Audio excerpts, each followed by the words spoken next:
c'est Gradiela Bonjour, moi c'est Maëva. et aujourd'hui, on va parler du marketing d'influence.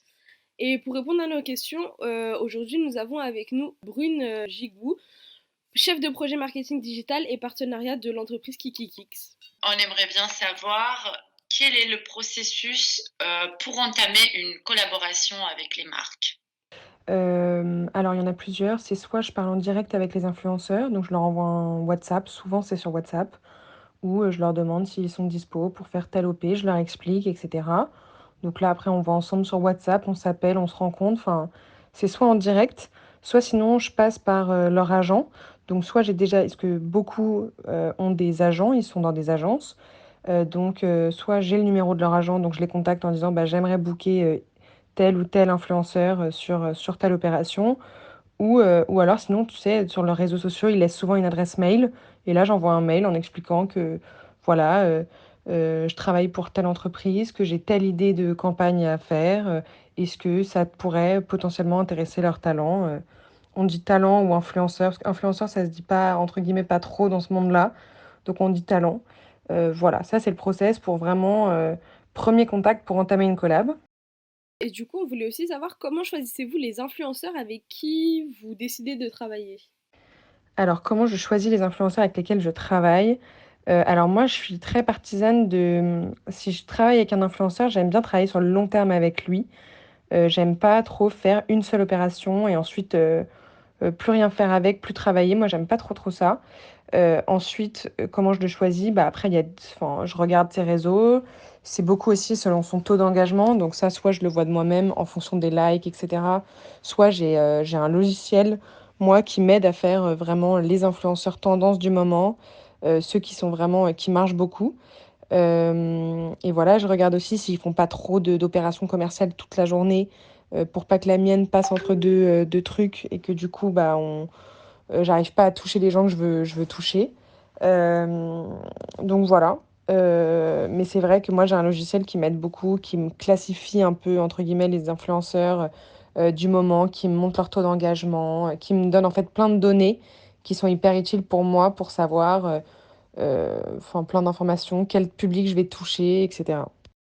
Est-ce que le nombre d'abonnés des influenceurs est important? Est-ce qu'il vous influence sur votre choix?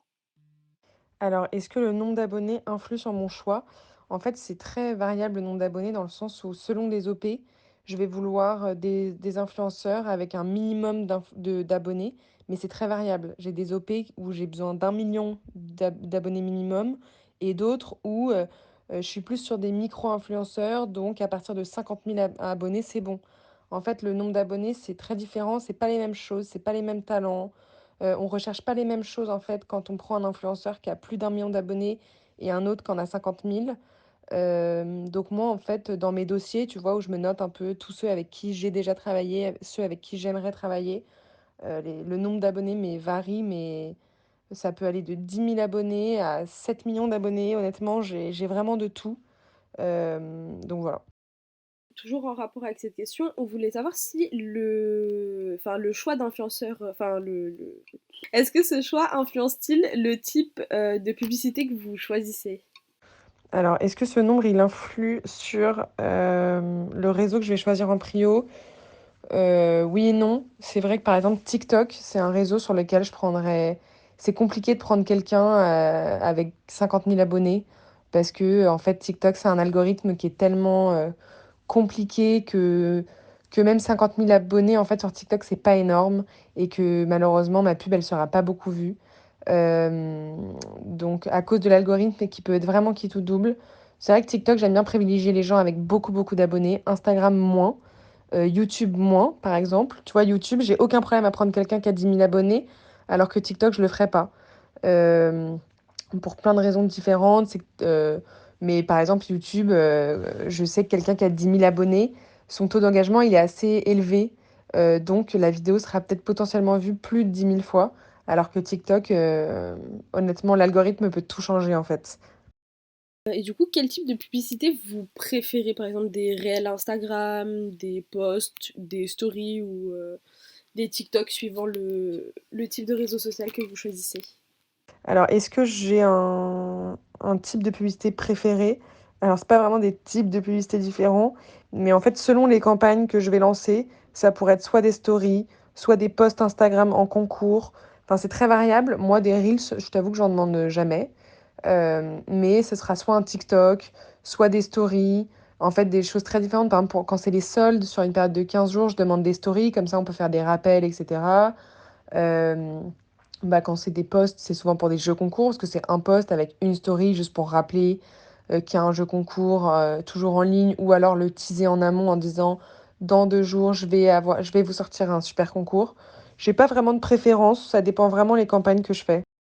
Pouvez-vous nous dire quelles sont pour vous les différences entre la publicité sur les réseaux sociaux et à la télévision?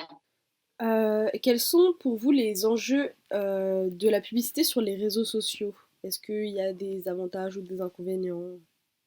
Alors concernant ta question sur la différence entre la pub sur les réseaux et la télé, je t'avoue que ça, je vais pas trop y répondre parce que la pub à la télé, je sais, enfin, je connais mal ça.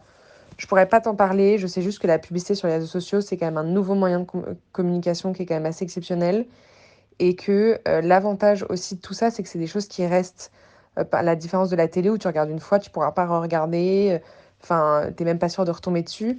Alors que sur les réseaux, tu peux re-regarder. Les stories, par exemple, ça dure quand même 24 heures, ce qui est pas rien.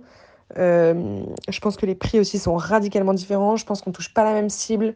Enfin, honnêtement, je pense que c'est vraiment deux moyens de communication qui sont tellement différents qu'on peut pas les comparer en fait. Toujours en lien avec cette question, est-ce que vous pensez que la publicité sur les réseaux sociaux suscite-t-elle plus de visites ou d'achats sur votre site? Alors, est-ce que la pub que je fais, enfin le marketing digital en fait que je mets en place, est-ce que ça amène plus de visites et d'achats sur le site? Alors moi, je t'avoue qu'il y a Charles qui travaille avec moi, qui s'occupe de tout le SEO chez nous. Donc lui, c'est lui en fait qui pourra, qui sait le nombre de visites, de ventes, etc. Mais après, oui, évidemment, je fais pas tout ça pour rien. Moi, je t'avoue que indirectement, je cherche à vendre des paires, mais c'est pas mon premier rôle. Moi, mon rôle, c'est d'abord de faire parler de ma marque, mais en fait, qui, par conséquent, va faire vendre des paires. Je t'avoue que les chiffres, je les ai pas. Moi, c'est très difficile de tracer en fait avec des chiffres toutes mes opérations.